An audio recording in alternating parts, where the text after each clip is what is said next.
Morning. ત્રીજો દિવસ છે સતત કે જ્યારે આપણે 24,000ના લેવલ પર કંઈક ને કંઈક ચર્ચા કરવાના છીએ. તો પહેલાં એ વાત કરી લઈએ ખાસ. અને જ્યારે ગ્લોબલ માર્કેટ્સ બધા પોતપોતાના સંકેતો પર ચાલી રહ્યા છે, તો આપણે 24,000 અને આજે 57,000 છે એ બંનેને કેટલું મહત્ત્વ આપવાનું છે ઓઆઈની દ્રષ્ટિએ તે પણ જોઈ લઈએ. બિલકુલ યસ. સૌથી પહેલાં તો ગુડ મોર્નિંગ. તમે જુઓ તો જે રીતે 24,000 લેવલ ગઈકાલે આપણને બહુ જ મોટું હર્ડલ સાબિત થયું. ઇવન જે રીતે તમે જુઓ બ્રેન્ટ ક્રૂડ ઓઇલ ગઈકાલે $83 આવી ગયો, સ્ટીલ તમે 24,000 નથી ક્રોસ કર્યું. હવે આજે તમે $80 નીચે $79 આવી ગયા, સ્ટીલ તમે જુઓ તો હજુ પણ ગિફ્ટ નિફ્ટી ફ્લેટ ઓપનિંગના સંકેત છે. તો પહેલાં તો ચાન્સીસ છે કે ફ્લેટ ઓપનિંગ ભલે બતાવે છે, પરંતુ આપણે એક પોઝિટિવ કહેવાય 40-50 અંક પણ પોઝિટિવ ઓપનિંગ થવાના ચાન્સીસ થઈ શકે છે. જોઈએ કે હવે ફ્લેટ ઓપનિંગ થાય કે પોઝિટિવ ઓપનિંગ થાય. પરંતુ આગળ હવે શું કરવું એ સિમ્પલ વસ્તુ આપણે સમજીએ ચાર્ટ ઉપર. નિફ્ટીનો પહેલાં ડેલી ચાર્ટ સમજીએ ને એ બાદ આપણે આગળ બેંક નિફ્ટીનો પણ વાત કરીશું. તો પહેલાં ડેલી ચાર્ટ તમે નજર કરો નિફ્ટીમાં તો આપણને જોવા મળશે ગઈકાલે એક બેસ્ટ ફોર્મેશન બન્યું છે. અને શું હું તમને ઓલવેઝ કહેતો હોય, દેટ ઇઝ ઇનસાઇડ બાર.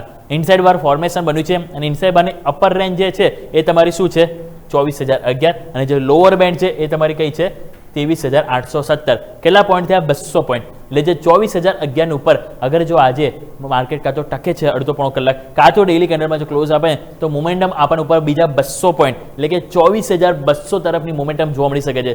અને એની પહેલાં તમારો જે લેવલ આવશે એ છે 24,150 જે 100 ડેમાં છે એને માર્કેટ આજે ટચ કરવા જઈ શકે છે. કારણ કે જે રીતે તમે જો તો બ્રેન્ટ ક્રૂડ ઓઇલ સ્વાભાવિક છે કે નરમાશ આવી રહી છે, તો ભલે ગિફ્ટ નિફ્ટી આપણને ફ્લેટ ઓપનિંગના સંકેત બતાવે છે, પરંતુ ચાન્સીસ રહેશે કે આજે મે બી પૂરેપૂરા ચાન્સીસ રહેવા જઈ શકે છે કે 24,000નું લેવલ આ લેવલ આજે આપણે ક્રોસ કરી છે અને એની ઉપર ટકી પણ શકીએ છીએ. બસ જોવાનું રહેશે કે 24,000 ઉપર પુટ એટેસ કોન્ફિડન્સ કેમનો આપે છે.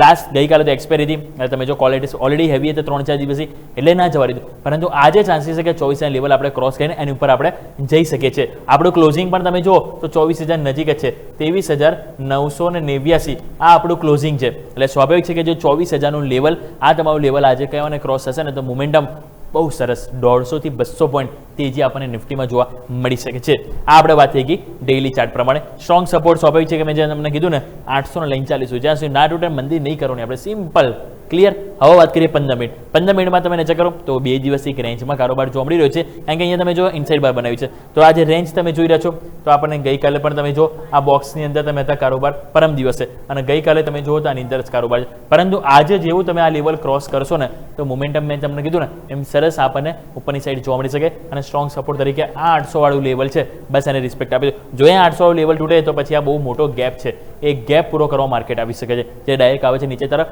630 તરફ. તો લેટ્સ હોપ કે જ્યાં સુધી 800 ના તૂટે મંદી નહીં કરીએ. 800 તૂટે તો થોડા સાવચેત થઈ જઈશું. અને ઉપરની તરફ 24,000 ઉપર આજે ઓપનિંગ બાદ માર્કેટ ટકે છે ને 25-30 મિનિટ તો મોમેન્ટમ આપણને 150 થી 200 પોઈન્ટ તેજી જોવા મળી શકે છે. આ વાત થઈ ગઈ 15 મિનિટ. હવે વાત કરીએ ઓપન ઇન્ટરેસ્ટ. ઓપન ઇન્ટરેસ્ટમાં તમે જો તો 24,000 ત્યાં ફાઇટ છે. તમે જો કોલ રાઇટર્સ પુટ રાઇટર્સ બંને તરફથી ફાઇટ છે. બંનેમાં તમે જોશો તો આપણને 54,65,00,000. કોલ રાઇટર્સ થોડાક વધારે જ છે, પરંતુ સારી વસ્તુ એ છે કે ગઈકાલે કોલ રાઇટર્સ કરતાં પુટ રાઇટર્સ સ્લાઇટલી થોડાક વધારે આવે જે કોન્ફિડન્સ બતાવે ને એના કારણે તમારી નજીક ક્લોઝ થાય. હવે આજે જો તમે 24,000 ઉપર ઓપનિંગ થાવ કાં તેની નજીક પણ ફ્લેટ ઓપનિંગ થાવ છો તો 24,000 શરૂઆતના બસ આપણે 15-20 મિનિટ આપીશું. એની ઉપર જો ટકે છે તો અહીંયા પુટ રાઇટર્સનો કોન્ફિડન્સ સરસ આવશે અને કોન્ફિડન્સ પછી આપણને 24,150 થી 24,200 તરફ લઈ જશે. કારણ કે અહીંયા તમે જુઓ તો એઝ ઓફ નાવ આપણને કોઈ જ તમે જોશો ને તો આપણને હાલ અહીંયા જોવા નથી મળી રહ્યો. એ સારી વસ્તુ છે કે તમે જુઓ તો અહીંયા કોલ રાઇટર્સ એટલો હાલ એઝ ઓફ નાવ નથી. ઓપનિંગ બાદ કઈ રીતે નવો ક્રિએટ થાય છે એની ઉપર આપણે ધ્યાન રાખીશું. પરંતુ મેક ઓ બ્રેક લેવલ તો બસ તમારું 24,000 છે એને આપણે રિસ્પેક્ટ આપીશું. અને ઓપનિંગ બાદ સપોર્ટ તરીકે 23,900 પણ આપીશું, કારણ કે ત્યાં પણ આપણને રિસ્પેક્ટ ગઈકાલે મળી હતી. વાત કરીએ બેંક નિફ્ટી. જો બેંક નિફ્ટી તમે જોશો તો ત્યાં તમને જોવા મળશે ગઈકાલે નિફ્ટી કરતાં બેંક નિફ્ટીમાં થોડુંક સેલિંગ પ્રેશર હતું, થોડાક લોઅર લો પણ બન્યા હતા. અને યાદ છે મેં તમને 2 દિવસથી કહું છું કે નિફ્ટી કરતાં આપણે બેંક નિફ્ટીને હાલ કહેવાને થોડું સાઇડ વે આપણે રાખવું જોઈએ. કારણ કે બેંક નિફ્ટી બે અઠવાડિયે ઓલરેડી ચાલી ગઈ છે. આજે તેજી આવી એટલે નિફ્ટીમાં નથી આવી તો સ્વાભાવિક છે કે અહીંયા થોડોક થાક થઈ રહ્યો છે, તો નિફ્ટી પર વધારે ફોકસ ચાલીશું. પરંતુ બેંક નિફ્ટીમાં હું ફોકસ ત્યારે આપીશ કે જ્યારે આ 57,800 વાળું જે લેવલ છે તમારું એ 57,800 અને ઇવન એની પહેલાં જો ધ્યાન આપવું હોય તો 57,500 સ્વિંગ ટ્રેડિંગ માટે 57,500 લેવલ જો તમારું ક્રોસ થાય છે તો માર્કેટ એક વખત આપણને 57,800 તરફ લઈ જશે. પરંતુ જે વન વે કોન્ફિડન્સ જે અહીંયા આપણને જોવા મળ્યો છે ને એવો કોન્ફિડન્સ આપણને 57,800 ની ઉપર આવશે. અને એ કોન્ફિડન્સ પછી આપણને બીજા ઉપરની તરફ 58,500 થી 58,800 આ તરફની મોમેન્ટમ આપણને જોવા મળી શકે છે. તો ક્લિયર 57,800 આ એક નવું કહેવાય ને નવી તેજી માટે એક મેઇન રેઝિસ્ટન્સ છે જેને ક્રોસ કરવું જરૂરી છે. નીચે જ્યાં સુધી 57,000 તમારો જો પ્રોટેક્ટ છે મંદી નહીં કરીએ. જો 57,000 તમારું તૂટે છે ને તો પછી આ ગેપ છે અને ગેપ તમારો જે આવે છે ને એ નીચેની તરફ આપણને આવે છે 56,867. એટલે 57,000 તૂટશે તો બીજા 150 પોઈન્ટ નીચે ઘટાડો જોવા મળી શકે. એટલે 57,000 લેવલ છે જેને આપણે રિસ્પેક્ટ આપીશું એઝ અ સપોર્ટ તરીકે. વાત કરીએ 15 મિનિટ, તો 15 મિનિટમાં તમે નજર કરો તો જે રીતે અહીંયા આપણને મોમેન્ટમ જોવા મળ્યું છે 15 મિનિટમાં થોડું સ્લાઇટલી તમે જો નીચે તો આવ્યા, પરંતુ અહીંયા જે રેન્જ જે છે ને એ રેન્જની અંદર જ છો તમે. 2 દિવસથી તમે જુઓ તો આ 57,000 લેવલ છે જેને તમે રિસ્પેક્ટ આપી રહ્યો છો. એટલા માટે જ્યાં સુધી ના તૂટે ત્યાં આપણે અહીંયા મંદિરનો વિચાર નહીં કરીએ. તૂટશે તો આ જે ગેપ જે કહું છું ને એ ગેપ ફિલઅપ થશે અને ગેપ તમારો આવે છે 56,867 આજુબાજુ. ક્લિયર. અને નવી તેજી માટે મેં તમને કીધું ને આ કોન્ફિડન્સ 57,500 અને 57,800 બે રેઝિસ્ટન્સ છે. 57,500 ક્રોસ કર્યું તો 800 તરફની પહેલ જોવા મળશે, પરંતુ 800 ક્રોસ કર્યું તો મોમેન્ટમ ફરી કોન્ફિડન્સ વાળી તેજી આપણને જોવા મળશે. વાત કરીએ ઓપન ઇન્ટરેસ્ટ. ઓપન ઇન્ટરેસ્ટમાં 57,000 કે જ્યાં તમને જોવા મળશે ફાઇટ તમને જોવા મળશે. 57,000 ઉપર તમે નજર કરો તો આપણને કોલ એડ્રેસ પુટ એડ્રેસ બંને ઓલમોસ્ટ ઇક્વલ છે, 7 લાખ 8 લાખ.